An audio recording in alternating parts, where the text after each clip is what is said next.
Hey, welcome to Trapping Inc. I'm Rich Mellon. We are here on the 10th of November, and usually this is not a situation I have to worry about, and that's falling through the ice. But it's been an unbelievably warm November so far, warm fall. And as you can see, no snow. So just looking for a spot to cross with the Argo here. The problem with ice and falling through the ice isn't the fact that we have to worry about anything, we float. But lots of times you'll have a ledge that you can't crawl back up on, so you got to winch out. And got Sandi along here with me, so we are out setting up Marten and Fisher line today.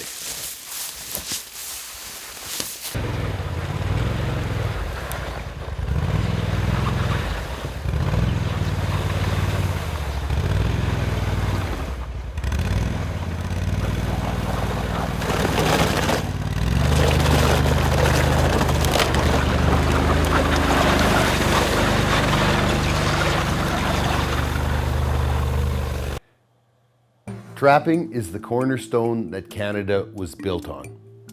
Brave and sometimes crazy men and women, fueled by the lucrative fur trade, explored and mapped our great nation.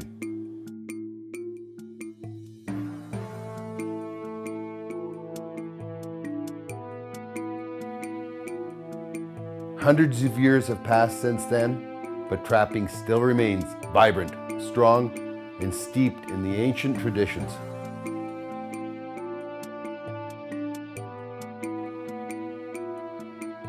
The fur bearers still follow the old paths and live as dictated by thousands of years of instinct.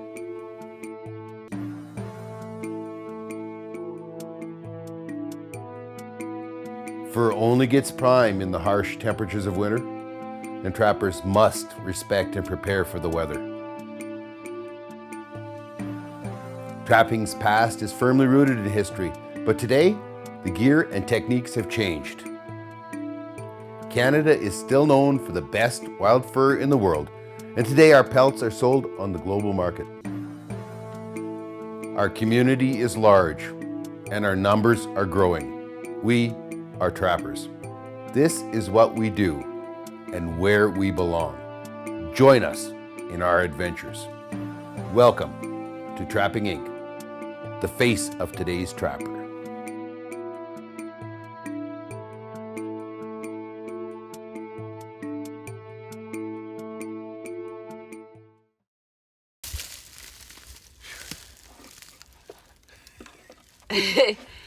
You put the lure on it before you did everything else, didn't you? Yeah, I should put it on last. I'm sitting inside the Argo where it's nice and warm. Yeah. One of the things that we are concerned with is making sure that our fur doesn't get damaged after it's caught. And to that end, there's different ways of setting up your traps so that things like voles and squirrels and that kind of stuff can't get at them, right? This here is a raised set on a pole. This is just a natural one that was, fell here. And what I've got is that once this pops loose and down, it's going to hang off of this.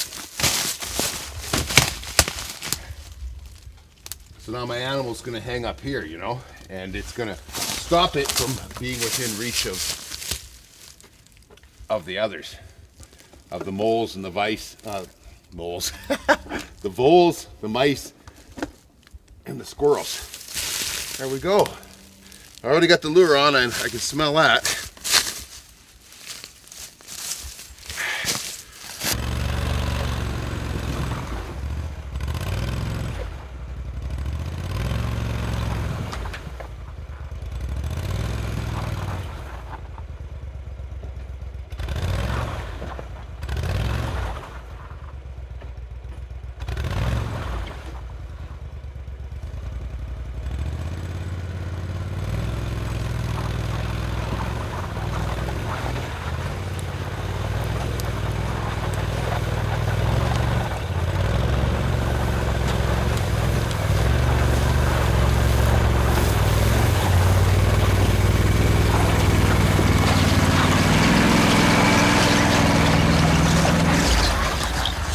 Sometimes you have to protect your fur from the tree too. That's what I'm doing here. I'm gonna hang my trap off out here so it falls clear. You see all this pitch on this? Sometimes if he rubs against it, I end up with pitch all over my fur, and that can get it downgraded. So you gotta protect them from the varmint and sometimes from the tree. Okay, did you get me a 120? Yeah, it's right there. Oh yeah, there we go. Well, I guess I better put some food in there first. Yeah. The only thing I didn't get was the lure, because I'm not sure I can stand to be that close to it. Whew, it's pretty bad stuff. It gives me that in the back of your throat, you know what I mean? Yeah. Okay, got that up.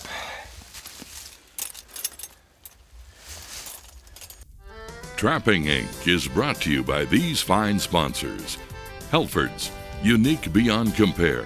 HelfordsMailOrder.com. Belial Traps, first in the forest. BelialTrap.com. And by Alberta Outdoorsman Magazine, Alberta's only hunting, fishing, and trapping magazine. Welcome to Helford's, the leader in quality for over 100 years. Today we stock in-store and online over 5,000 superior products for hands-on outdoors people like you. Everything is here for trapping, animal damage control, as well as butchering supplies, food equipment, and authentic native arts, leather, and craft supplies. Make Helford's your first stop for the best selection of highest quality. Helford's, built on the traditions of honesty, integrity, and service. Just need some lure. You didn't touch that though, huh? That's your favorite part? I did not touch it.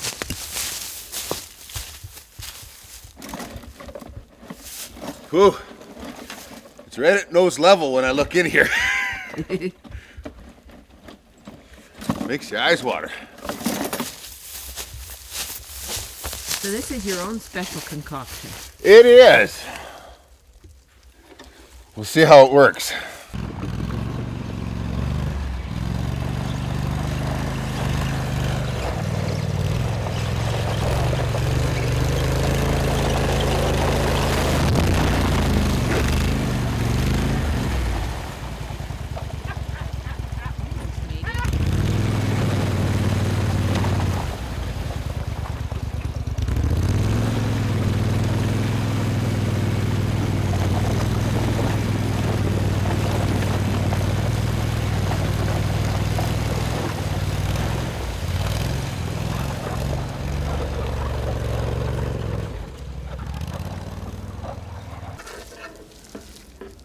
Nice 160. Did you just make those this year? Yep. Yeah, if you look up through it, you'll see that it's got screen. Ooh, new features. Screen all the way through. Uh-huh. There we go. I don't know. There's something about these ancient landmarks like this. This has been here, I don't know how long, but it was killed in a fire at some point. And I mean, there's giant trees that have grown back since. So it's been a very, very long time ago. We're down in a low spot. You can see there's a little bit of hardwood and that, but mostly we're in willow and alder and such. Oh, hey, you know what we got? Ooh. Do you know what that is? There be a marten. Nope, that's a mink. It's a mink? It's a mink, and it's a really good size mink. Oh, for goodness sake. It is so. Yeah, look at these guys. Got that beautiful white chin. Wow. Oh, look at the size of him compared to, you know, the mink we were catching in our muskrat traps and that, right? Well, yeah. Look That's at why this. I thought he was a marten, but Yeah. yeah, the tail is short. Yeah. So, wow. Isn't he beautiful? Lovely. Just lovely. So in a 160. In a 160, you betcha. Wow. Well, this is one of the old style. Yep. And they work really good. They just they're awkward to move, right? Well, you can't get very many of them in the back of anything. No. No, exactly. And when you have hundreds of boxes, it kind of slow you down, you know? Well, today we didn't have to bring a trailer or anything with us. We got all these. No, I had all these boxes hung from last year, But then, you know, all we have is just the traps and the bait and the lure and. Yeah.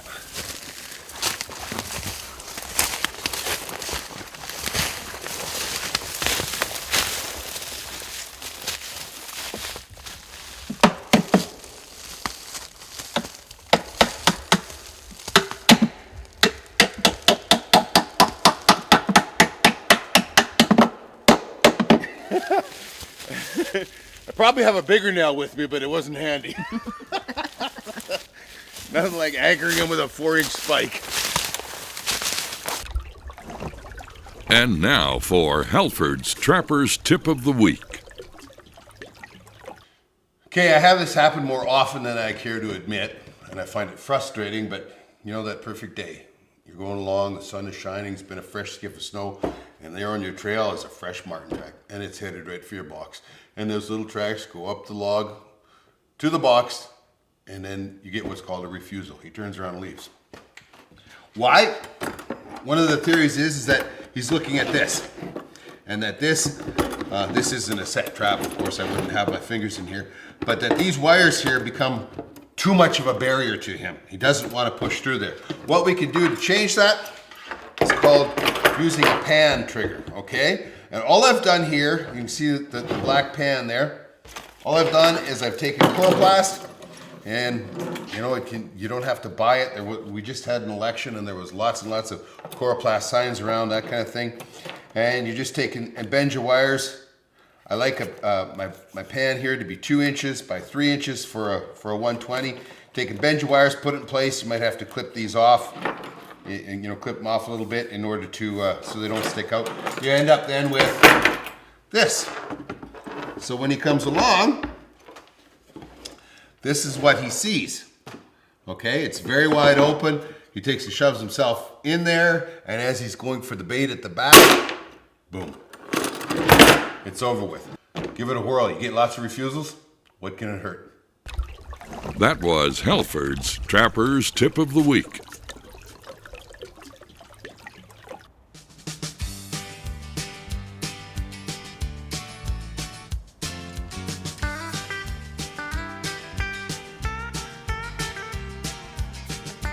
You know, it don't look cold, but it sure as heck is cold. That wind is chilly. Yeah. One of the perks of the Argo with the whole canopy outfit on it. It stays nice and warm in here. What's this? You don't even have gloves on?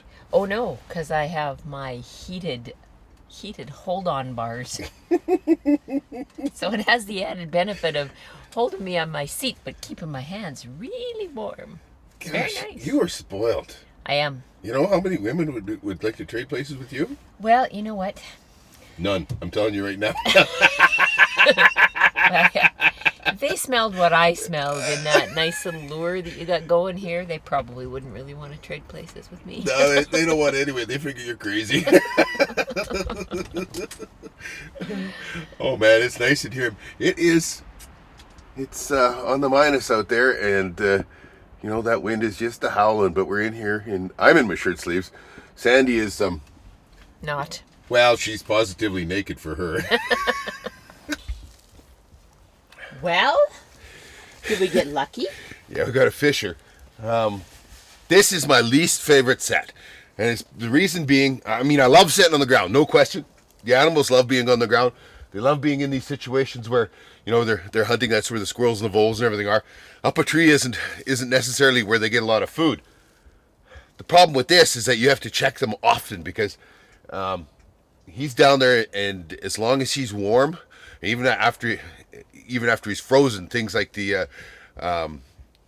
squirrel's nut will still pull the hair off him. So this has to be checked often because you're wide open to any kind of damage going. Look at that, nothing even got my bait. When I set on the ground, I really like to use these open-ended boxes that I've made. So when it sits here, The animals can see right through it.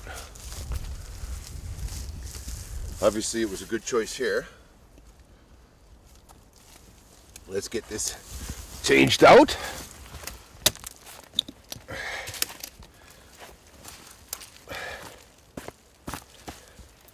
Oh yeah, he looks good. Nice fisher. Yeah, he's like, he's a 9-pounder, something like that. The Belial catch. This is a 160. Man, oh man, oh man. That is a great catch. I love catching fisher.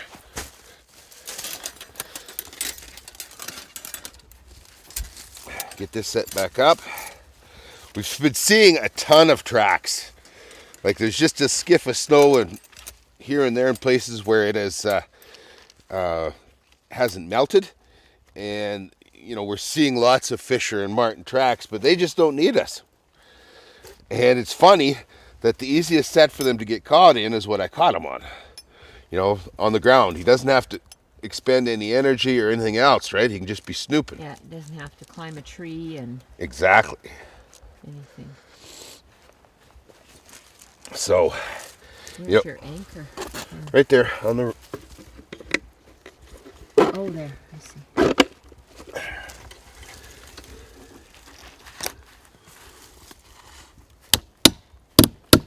Just make sure you can't pull her off. I guess I should give it a squirt of fresh goodness, huh? Oh yeah, fresh goodness. Just, I'll give her another shot here. Hang on. My homemade lure. Now, Sandi makes me change my gloves before I use it because then I can leave the gloves outside the Argo. She doesn't. She doesn't like to have to put up with anything, right? No, she doesn't. There we go. Whoo! Yeah, I know. It is a gooder, isn't it? There we go. Nice pickup. Quite the check. A mink, a marten, and now a fisher. Here's the wonderful stuffed salmon. Yeah, he's a beauty. He is a beauty. Look at that. Fudd is gonna love this. Trapping Inc. is brought to you by these fine sponsors. Argo UTV, any season, any terrain. ArgoUTV.com. Puma Knives, knife maker to the world since 1786. And by Carl Zeiss Sport Optics, we make it visible. Gentech-intl.com. Welcome to Halfords, the leader in quality for over 100 years. Today we stock in-store and online over 5,000 superior products for hands-on outdoors people like you. Everything is here for trapping, animal damage control, as well as butchering supplies, food equipment, and authentic native arts, leather, and craft supplies. Make Halfords your first stop for the best selection of highest quality. Halfords, built on the traditions of honesty, integrity, and service. The way we do fisher is the same way as we do marten or fox or coyote or lynx or anything. They're case skinned and then put up for out. So what we do is we come down the heel, we're headed for the vent.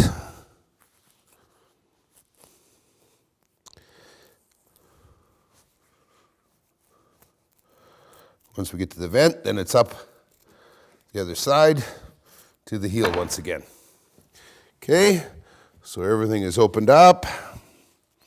Now the easiest way with these bigger fisher I find is just to hang them now like you would a coyote.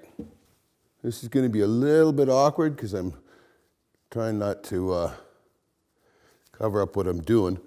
We just got to take and relieve these a little bit around the heels here, just so that we can get in there.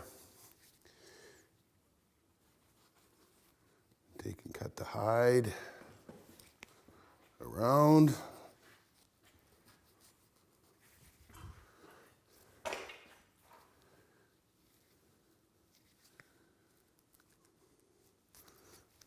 Here.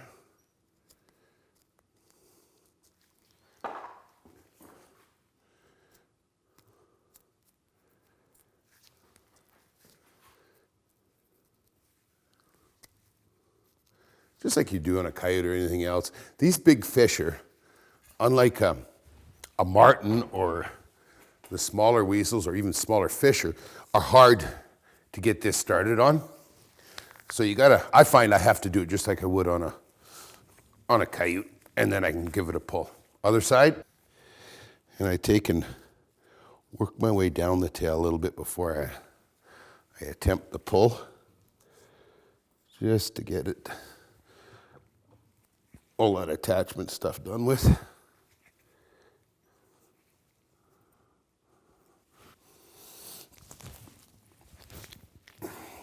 There we go. That simple. Puller's a great thing to have. Look, see, we're still froze here.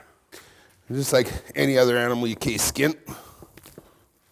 Get them down. Okay, once you get down to the legs, it's just like any other animal. I have a little bone, not bone, a little piece of wood that I like to use. And as I push down, I'm rolling it, okay? And that helps that roll off. Another one.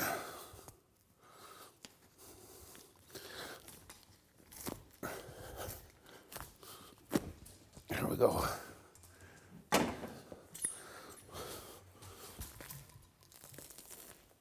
Okay, on the really big fisher, this neck is difficult. Sometimes you need to use a knife to get by it. Okay, here's his ears.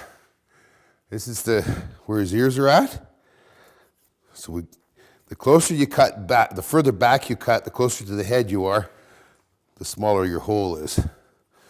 Fisher are something that I don't worry about taking my ear cartilage out. Once I'm past the ears, you give it another pull, because now we're coming down to the eyes.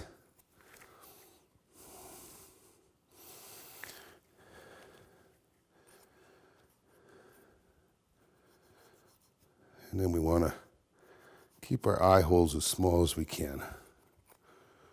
That's not bad. That's not my best by any means. Just little cuts. I'm keeping pressure out here with my finger on the end of his nose so that I keep on.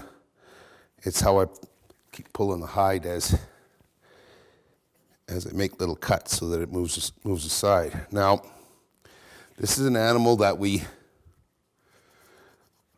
first start out by drying with the fur in, and then we have to turn it. So we don't worry a lot about the chin, because the chin's going to get cut off. At this point, you can actually cut it off if you want to. You can see we've got the mouth open here. There we go. Give it another pull.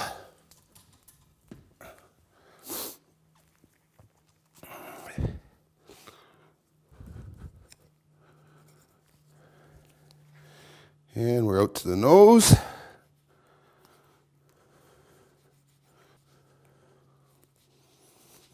And done.